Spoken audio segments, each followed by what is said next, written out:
All right, we got some new news. The Oklahoma Sooners have thrown out another offer here in the 2026 cycle. And the Oklahoma Sooners, pursuing multiple defensive linemen, got some new updated dates for some of those announcements. And Oklahoma Sooners maybe are starting to really press for one of the most coveted players in the entire country. And we got to talk about it all today. We got to dive into it, discuss all of the implications of what Oklahoma's doing on the recruiting trail during the 2026 cycle.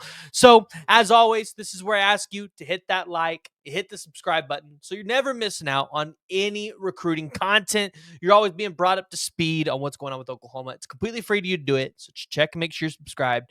And jump in the comments. Let me know what you guys think about the 26 cycle. Don't tell me that you think Oklahoma's not doing a good job, because I've heard enough of that and I kind of seen what's going on.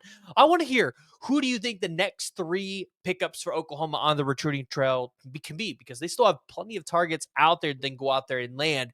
And Oklahoma, with guys moving up in the recruiting rankings, can still land a really solid class. I know a lot of you all don't want to believe me. You don't think it's possible, but the class possibility is still there. So the latest offer from Oklahoma comes from Nate Dreiling and the linebacker room. And this is a guy that you definitely can see Jim Nagy had his hands all over. And we're talking about Jacob Curry. So most of you guys might have saw this offer floating around on the Twitterverse. But Jacob Curry is a 6'1", 205-pound linebacker out of the state of Florida from Nice High School, specifically Ponte Vedra Beach, Florida. Now, currently the 779th ranked player in the 247 composite. But let me tell you, I actually can see why Jim Nagy and maybe the scouting staff were intrigued by his physical traits and his abilities and wanted to go out there and throw him a late offer and try to get into the mix to flip Jacob Curry, because Oklahoma is not the only school to offer Jacob Curry after he committed to Northwestern on May 14th. Jacob Curry actually has 30 total offers from schools all over the country. Obviously, his most latest being Oklahoma, but he got one from Baylor on June 8th. Oklahoma's going to have to deal with Baylor there. The University of New Haven football. So, and then he's got a couple of others out there from Rutgers and other schools like that, Vanderbilt. But Northwestern, that's the school that recently got his commitment. So, the question is, what are Oklahoma's odds? Well, we got a chance. We have to follow up with Jacob Curry. We've got to get a chance to talk to him and figure out kind of where Oklahoma is going to sit in his recruitment, maybe where he looks at maybe taking some official visits during the season, if any. But in 2024, he finished with 101 tackles, 12 tackles for loss, 11 QB hurries, 8 sacks, 7 pass breakups, and 2 forced fumbles and a fumble recovery. Now, you asked me, or you might be asking, well, what do you see that Jim Nagy sees and why they might be wanting to go after a guy like Jacob Curry? You look at some of his intangibles, a 4.43 40, so a sub 4.5 40. That will play. I feel like the staff, anytime you run a sub 4.5 40 and you're a linebacker, a defensive end, or anybody like that, like they're probably going to give you a look. 37-inch vertical, and then obviously he has the stats to back himself up. Improve it a little bit. Now, this probably isn't a guy that's going to come in and make an immediate impact for you if you're Oklahoma, but this is a guy that gets an opportunity to come into the University of Oklahoma and get an opportunity to be developed by some of the best linebacker coaches in college football, and Brent Venables, one of the best defensive minds in college football. So it'll be interesting to see where Oklahoma can go in this recruitment. And I mean, right now you are having to flip him from Northwestern. So this is not a guarantee that you're going to be able to get a guy like Jacob Curry. Now, the other great thing about Jacob Curry is he's also done a little bit of special teams on kick return and punt return. So again, this could be a guy that could just kind of be a Swiss Army knife for Oklahoma. He could do multiple things for you in multiple different facets. So that's always going to be a good thing. So watch out for the recruitment of Jacob Curry. Oklahoma definitely going to be trying to heat up there on that side. So earlier I mentioned talking about a defensive lineman that Oklahoma's really trying to, I guess, increase their odds with.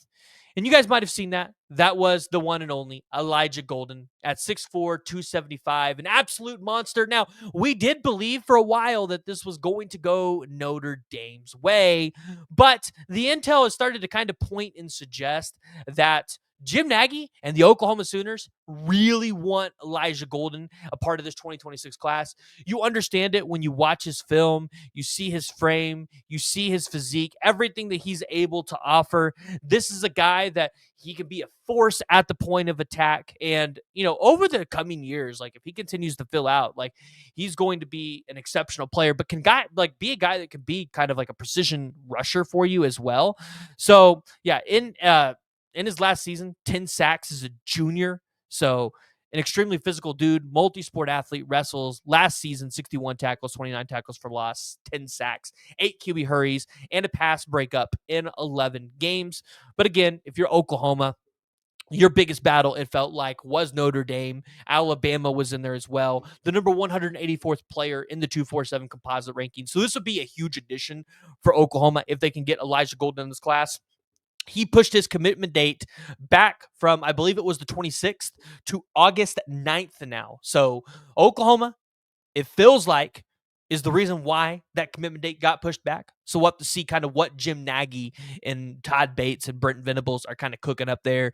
Other defensive line targets, though, that you've got to be looking at. And I feel like, I'm so sorry because I feel like I butcher this name every single time we talk about him. But it's Tufana Lonatona Uma Kais, the 6'3", 307-pound defensive lineman out of Cherry Creek High School in Inglewood, California, or Inglewood, Colorado, recently announced that he's going to be committing on July 26th. And when you look at his recruitment, you're looking at 2 schools in particular. Well, maybe 3 schools. You're looking at UCLA, who I definitely think is the leader here. Washington has been making a huge push. North Carolina and Bill Belichick have been in that recruitment. But Oklahoma definitely likes this kid. Oklahoma does have some connections with guys on staff with Tufanu. However, I would not expect this one to go Oklahoma's way on July 26th. But if it does, I would be pleasantly surprised. And this is a guy that has an incredibly great frame, an incredibly great build. And he also plays offensive guard in high school. So, but he's being recruited primarily on the defense with all the schools that are recruiting him. So keep your eyes on that one. Not saying it's going to go in Oklahoma's favor, but it would be a pleasantly good surprise if it does. So there's another target for you. And then obviously you got T-Ron Richardson, the other defensive lineman that we talked about ad nauseum, 6'3", 295. Feels like it's Oklahoma, Virginia Tech, and Penn State in that recruitment. So keep your eyes peeled there. But the question is, what's Oklahoma going to do at wide receiver? I think that's everybody's question. Is Davian Gross going to lock it down? I'm interested to see if Oklahoma makes a couple more offers. I think we saw a couple targets that I maybe threw out that I would like to have seen Oklahoma offer. Chase Campbell came off the board going to Texas Tech.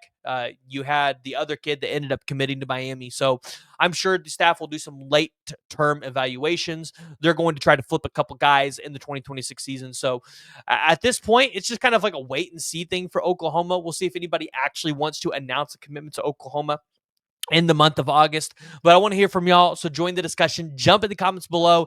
Let me know what your thoughts are. And if you guys are new to the channel, make sure you guys hit that like and hit that subscribe button.